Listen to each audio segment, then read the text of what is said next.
I'll just say hello while these people are rummaging around in the cupboard to get my sound working. Apparently the video camera can hear me, but the speakers in the room cannot. So they're working on that. Hi, good morning.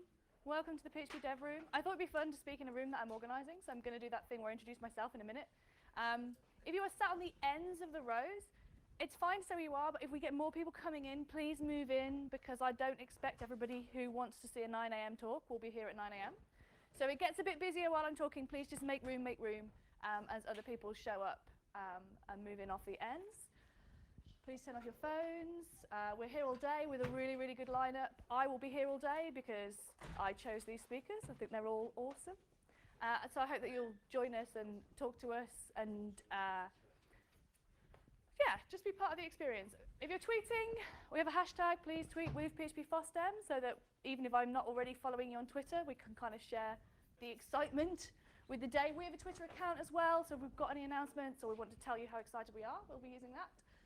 We use Joined In for feedback. It's an open source project which allows, I don't want to be completely in the dark. It's fine, I'll do it, thanks. It's an open source project which allows the people who see talks to tell speakers what is working and potentially what is not working. So please, please do take the time to visit Joined In and give some feedback. I will now attempt to fix what they just did to my lighting. Okay. Awesome. Okay, cool. Good morning. I've now taken my watch off because it's attached to a Bluetooth device which I now have no access to. So what time is it? Fine, perfect. The first talk in the dev room today is Lorna. She's going to talk about Newwaveph PHP. Hi, I'm Lorna. I'm going to talk about Newwaveph PHP. And I want to start by talking about how PHP looks, what the story is with the recent versions, and where we are with this. Maybe not all of you use PHP all the time. So PHP 5.2 was released in 2006. We have a surprising number of people still running on a 5.2 platform. If you like your technology a la 2006, then you can carry on. Good things have happened since, and if you look at these release dates, you can see that the release frequency of PHP has increased enormously in the last few years. This is to do with the changes that have been made in the language and its release process itself. It also means that the pain involved in going from one version to the next version is much reduced because there's not quite so much time to put in big changes. Notice at the bottom of this list, current stable are 5.5 and 5.6. 7 will be out in 2015. This is a big release. We're not releasing 6. The best scripting languages never release a version 6. So we're joining on that bandwagon. So our timescales look something like this with 5.2, 5.3.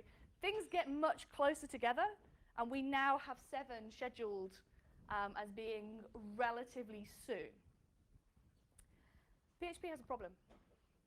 Obviously, it's got more than one problem, but there's one particular problem that I would like to talk about today.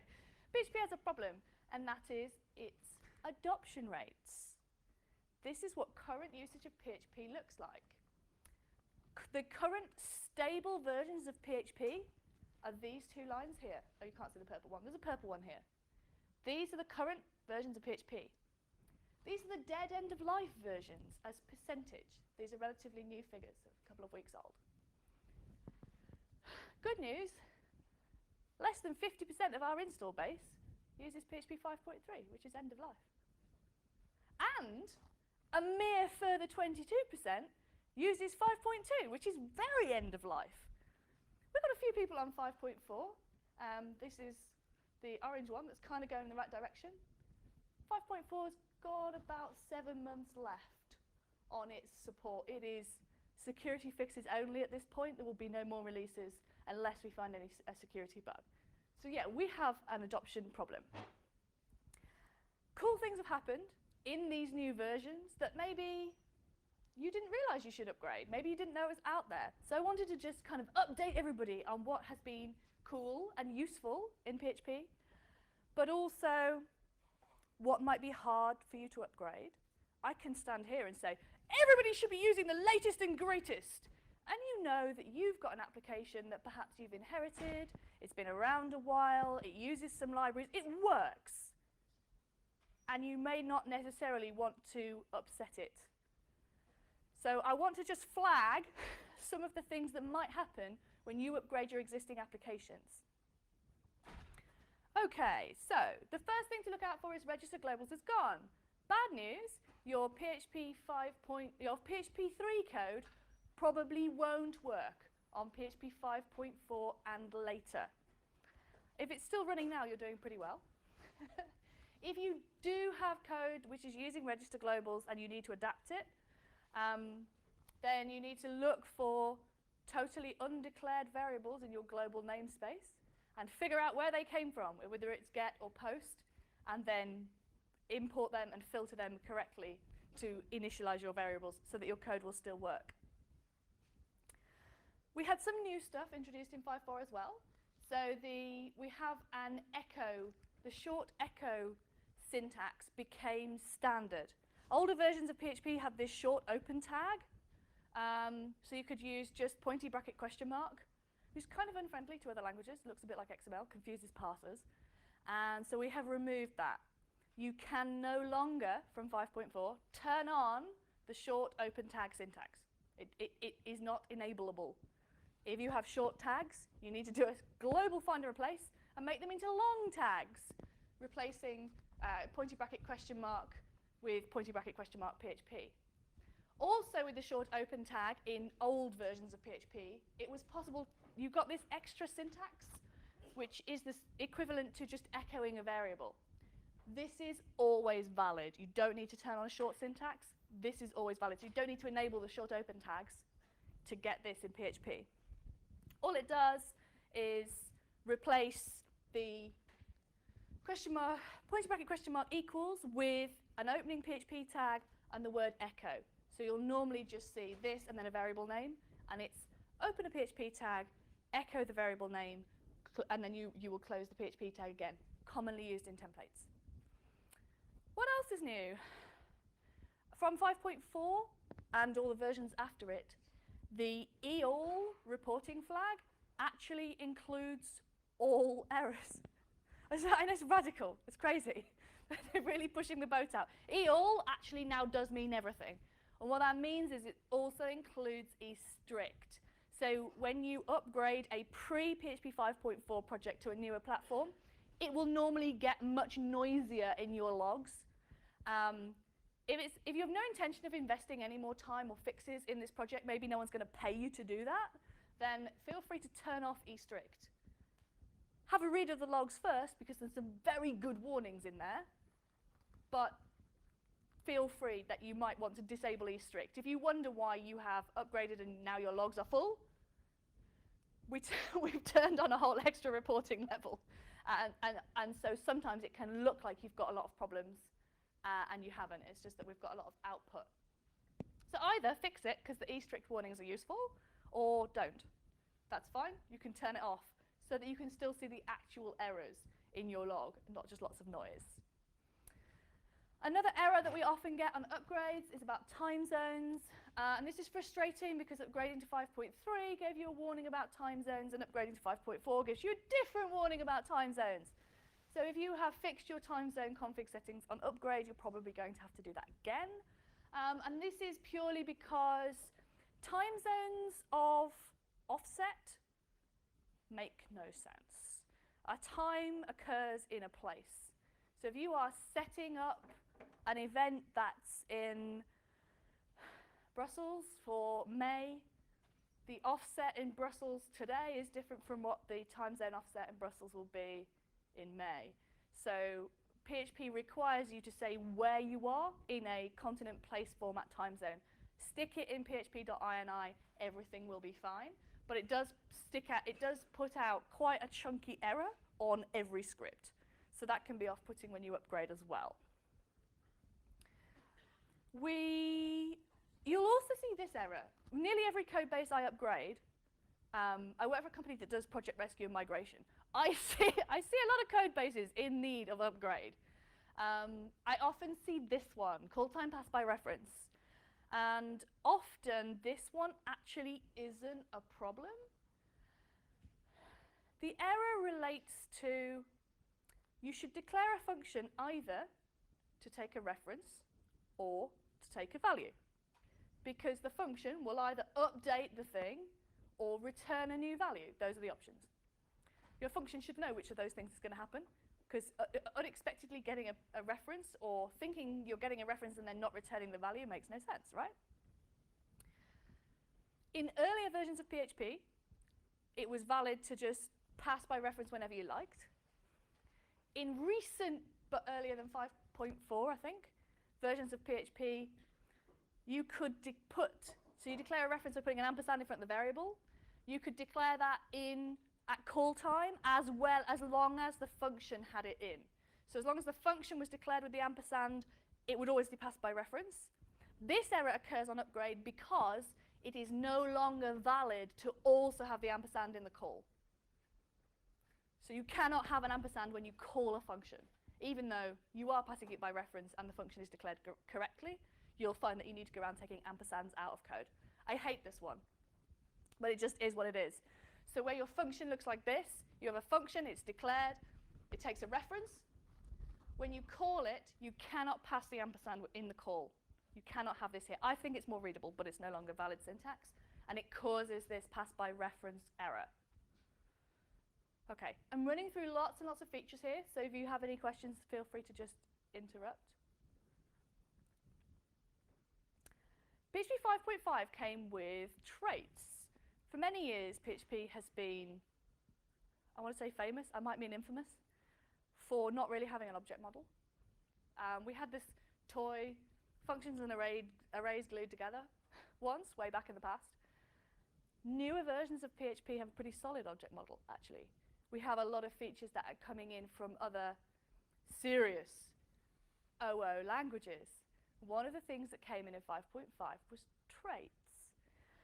And it was much hyped at the time, but now it's, 5.5 has been out for quite a while. We're starting to see things really kind of bed in and be useful. So you may well see this when you're working with modern libraries. And it's a really good reason to upgrade. It's something that's motivated me on a couple of projects to get use of traits. So a trait is kind of a fragment of a class, in a way. The idea is to give us reusable elements that can be included in our various classes. It avoids what I call the false parent pattern, where perhaps everything in your system needs to have the ability to log itself, or some kind of audit trail, or some other piece of functionality that you want present in all of your classes.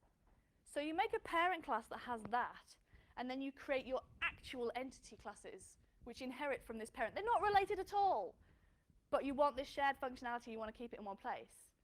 Traits gets around that, so you can declare a trait which has some properties, some methods, maybe it builds on another trait, whatever, and then you can apply it to your classes, whichever class is needed.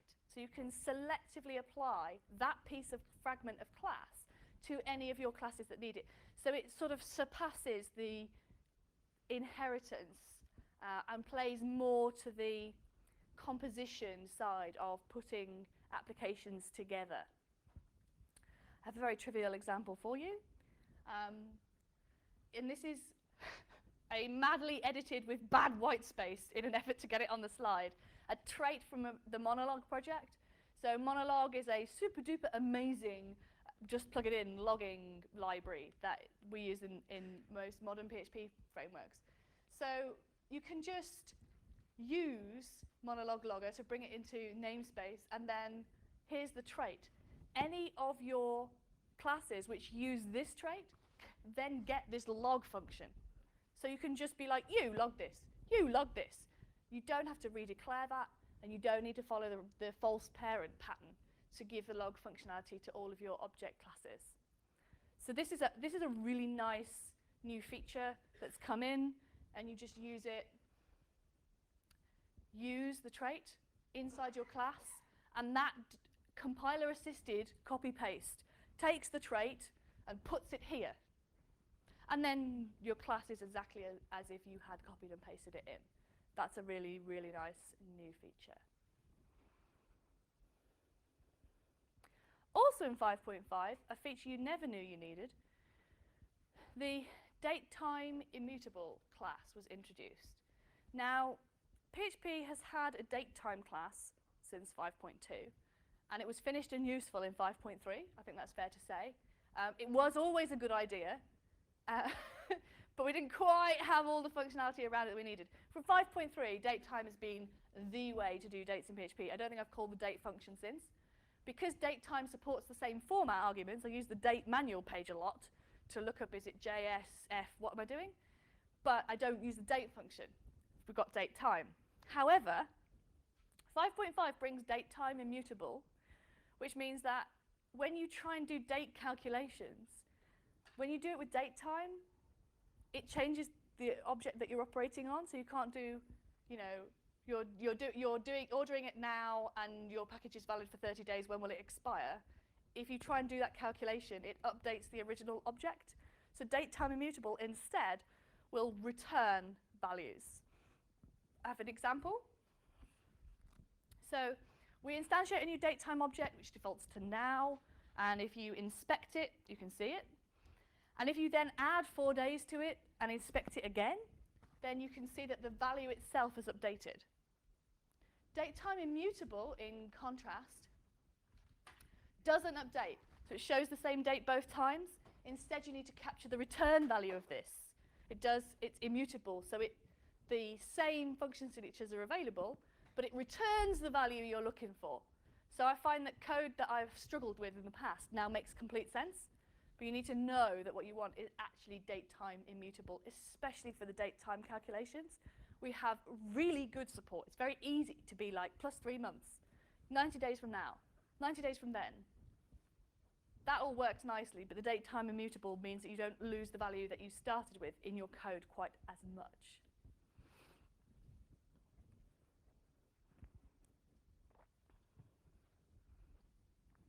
Password hashing. Has anyone ever built a PHP website which allowed users to log in? That's all the conscious people in the room have just raised their hand. I don't really know how we got to PHP 5.5 without this feature. However, even if you're not on 5.5, there's a backport. So I don't care what version of PHP you're on. Actually, I do, because I think you need 5.3.10 to get working bcrypt. But anyway, I don't care what version of PHP you're on. You should be doing password hashing like this. So this is in core from 5.5. Prior to 5.5, there's an include for you to use. It's in a GitHub project. It's written in userland. So my index.php on old projects starts with ##. Remove this line when you upgrade to PHP 5.5. So then you upgrade to PHP 5.5, and your code says, can't redeclare function. And you go, oh yeah, and take out the include. So here's the password. User is registering. They supply us a new password. We hash the password using the cunningly named password hash function. Give the password. Give the algorithm that you want to use. Now you can be specific about this algorithm, but here you can see that I've just passed a constant password default. This is PHP's promise to you. If you use password default, PHP will always hash the password using the current recommended scheme. So when PHP gets better recommended password schemes, this password default constant will update for you. There are other values available, but you want this one. If you echo that, you get something that looks like this. Top tip, you may need to make your database password storage columns a little bit wider. Because an MD5 is only, and this is, can't remember how long this one is, but longer. Guess how I found that out? Okay, so you get something that looks like this, and this stores a bunch of different things. Inside this output is which algorithm was used, which salt was used, and it is itself a hash. The joy of that is you can't just do a rainbow table lookup, because you've got to take this apart and figure out what algorithm you should be using, what salt you should be using, and then do it separately for every possible password in the database. So the return on investment for trying to brute force password databases is now tiny. However, we've now stored something that looks like this in the database, and we've got to get a password back. So user comes back, tries to log in. This will change your pattern a little bit, because when you're using a really simple hash, you can just say, select star from users where username equals this and password equals hashed password. And then if you get any rows back, they were fine. In this, you need to fetch the user's record and then pass your stored value and the value they just submitted through the form into the password verify function, which takes what they just gave you and what you had stored, and will come back and say yes or no. So it's very straightforward. Password hash, create it. Password verify, pass the hash and what they just said was their password, and see if you can make the two go together. All good? Go away. Here's the workaround for you. If you're not on 5.5 yet, you can still go home and improve your password storage today, tomorrow, maybe, Monday. It's here. So it's IRC Maxell is Anthony Ferreira. He is a really awesome contributor and good guy. He built this for core and then backported it so that we could use it in our older projects. So just go, get his library, include it at the top of index.php, and when you upgrade to PHP 5.5, you can just drop it, because that same functionality is exactly available in core.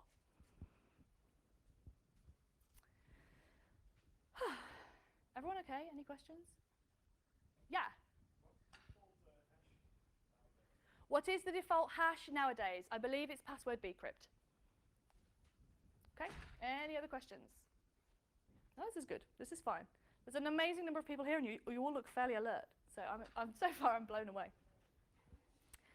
All right, generators. This came in 5.5. Now, generators exist in other languages. Python has it, for example, which is where I had seen it before it came into PHP. And a generator is kind of smarter than an iterator, a bit more usable. At least my brain can handle them much more easily than iterators. And all it does is it's a function with multiple return opportunities. So you see that I have this yield keyword in my code, where you might think the return statement might go. And the way this works is you call the function, the function runs, you hit the yield statement, it returns that value. You call the function again, it literally picks up where it left off, runs a bit more, returns the next value. You commonly see loops inside generators. It is good for things like stream handling, where you don't want to read the whole thing into memory and then process it, or you don't want to generate a huge list of numbers and then work through that data set. The generator allows you to work out calculating the next value or bringing in the next slurp from the stream and then passing it off to something which will process it and then ask for the next piece. I have a really trivial example, but I think it's worth seeing so that you will recognize it. So I have a function. It has yield statements in it. The problem with trying to get code on slides is it's so trivial that you would never do it this way, but never mind. There are multiple yield statements. You get the idea. To use this, you assign what looks like a function call to a variable. And you would just think, oh, maybe it returns an array. And then you iterate over the array. But if you var dump this, you see that it's a generator. And it doesn't return a whole array of stuff. It just kind of, I have a handle on the generator. And each time that we for each it and the iterator advances, we make another call back to that generator and get the next set of return values. So a very, very nice way, particularly of processing large data sets without just hammering all the memory on your box. At the same time, another feature came in called coroutines, and they play quite nicely together, that you can kind of insert values from one and then generate the next value for that. OK, what else do you need to know? MySQL is deprecated. Again, this is more for projects where you've got a project, it works perfectly well, everything's cool. PHP, I'm trying to think how to say this politely. PHP quite often has more than one way to achieve something. That's quite diplomatic, isn't it? Right? We have 3 MySQL libraries. Oh, dear God. So we have MySQL, we have MySQLi, we have MySQLND. Oh, we have PDO as well. The bottom line is, no one cares about the old MySQL library. No one's supporting it. It's missing loads of features that are actually quite cool. So we're just admitting that no one's maintaining it, and we've deprecated the MySQL extension. So you go through your MySQL connect function calls, should now be MySQLi function calls. If your client will pay you to update this application, or if it's something you use for your own business, like your organization relies on it, you probably want to switch over to PDO.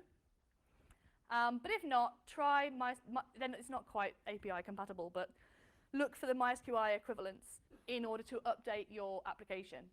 We haven't stopped using MySQL from PHP, I promise. But the straight MySQL extension has gone away, and that's burned a few people on upgrade. With a built-in op cache, if you've used PHP in production, you will know, well, way back when, you will know that you install PHP, then you install APC, which is our opcode cache. We had some issues with APC, and now from PHP 5.5, we have an op cache built in. So it comes as part of it. You will no longer install APC. It is available from PECL, but I would say from 5.4, you want the op cache PECL extension, not the APC PECL extension. From 5.5, op cache is bundled. That's the good news. The bad news is it's turned off by default. So when you upgrade, just go and find these settings and turn them on. Yes, would you like your code to go faster? Yes, please. So just turn this on, and then you've got op cache out of the box. Don't go looking for APC for 5.5. Doesn't exist. Yes? Why is it disabled by default? Good question. I've been asking that for a while. The way that it was explained to me was APC and PHP have always been out of step in their releases. So we released PHP. APC has always lagged a little bit because it's separately maintained. 5.4 had a huge number of performance improvements, and I've got some performance graphs for you later on in this slide deck. And we struggled with a few edge cases. And so it was like, OK, so everyone should use opcache. Zend open sourced their cache as an extension, so that became available. Then we decided to package it for 5.5 and ship it. But it wasn't widely used an extension before that, so it wasn't super hardened code, and we decided it would not be cool to turn it on for the massive number of PHP installations. So it's not on by default in 5.5. I kind of thought the distros would turn it on by default in their recommended php.ini distribution files. That hasn't happened as far as I know. So yeah. This is my, I don't make the decisions, I just give advice. My advice is you probably want to turn this on. Yeah, why is it like that? It's PHP. Okay, 5.6, two super cool things in 5.6. Every new version of PHP they release often. There's security fixes, there's small upgrades, things happen in extensions that I don't even use. 5.6 has got this feature, and I'm really looking forward to it. Variadic functions. So, once upon a time, a long time ago, okay, PHP 5.5, we used to use something called funcGetArgs, where you could have a variable number of arguments to a function, but you didn't need to declare them. You could just pass anything you liked into the function, and funcGetArgs would give you an array of what was passed in. It was like a clunky way of doing method overloading. 5.6 has, for example, in this function, I've got concatenate. The first argument is transform, and everything else just goes into an array called strings. So you can declare a few arguments, and then you can be like, and everything else, put it in an array. So it lets you take a trailing variable number of arguments into your PHP function. And here all I've done is iterate over them, iterate over the array, make them into a string, and then put the transform operation on them. To call it, you just pass as many arguments as you want to. That's quite cool. Variadic functions. It's got a sister. And this is the first time in a long time that I've described PHP as wild. We have argument unpacking. So we now have this splat or scatter operator, which is the 3 dots. Some of you may be familiar with the mail function. You have the mail function, and you pass in who you're sending the mail to, the subject of the mail, the body of the mail, and you pass all these various arguments in. Instead of doing this, you can't see this. That's a 0, that's a 1, and that's a 2. Instead of having to spell out extract each value from your array, you can just say ... the stuff that's in email. It has to be an enumerated array with the right numbered indexes, so things need to be in order in the array. But you can kind of build up the correct arguments for an array, the various things you want to pass into a method, and just pass the lot. And this scatter operator will unpack it for you and pass it in. This is an existing core function. This isn't a special function. This is a function that takes arguments. But 5.6 is going to let you just, bang, throw an array at it and let it deal with it itself. This is nice. This is a really nice shortcut. I like this. I'm looking for reasons to upgrade a couple of pet projects to 5.6 so that I can get use of this. I think this is a really, really nice example. You don't have to have everything in the array, so you can still pass a couple of specific arguments. So here I've passed the 2, and then unpack the rest. So it might be do this, and the rest of the fields are in this array. Very, very nice feature. Oh, we have namespace functions. Functions have been a bit of a second-class citizen, which is ironic for it's such a seriously script-kiddie language. We have namespaces, and isn't everything wonderful? We've never really been able to namespace functions, but then you need to refer to them by their full Sunday name to get to them. From 5.6, it's been possible to use the use, but we need use function to be specific. Use the use to namespace the function and then just call it by its short name. So if you have a namespaced function that you're having to address by its long name all the time, we've now got that shorthand available. So that's lovely. Lots of nice shiny things that some excited person has told you about very early in the morning.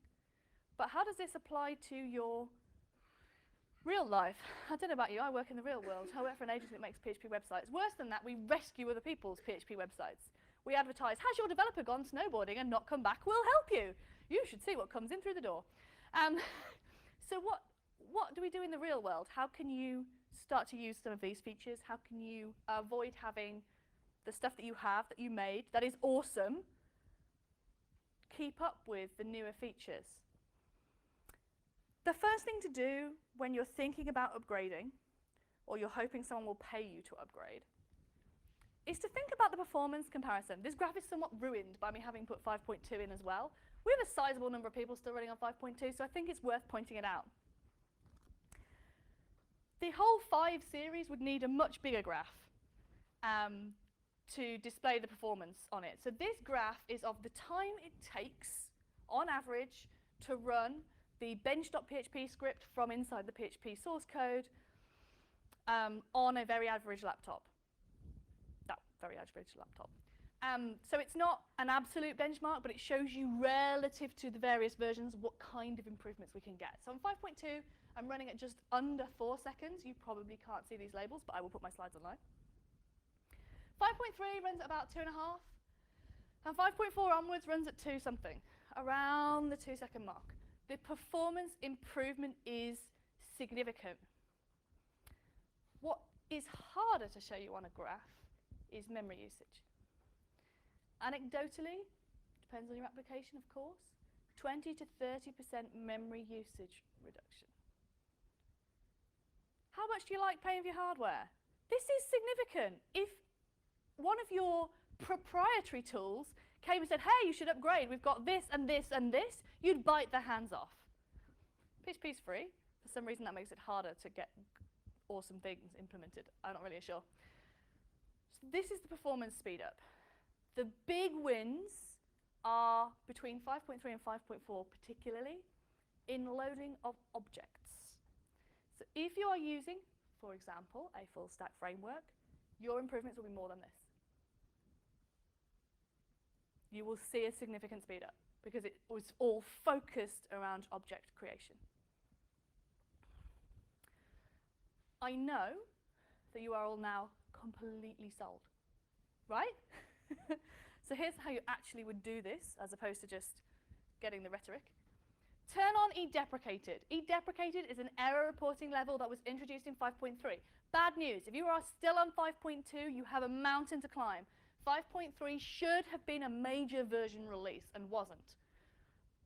Don't ask me why. No more why questions. I don't make the decisions.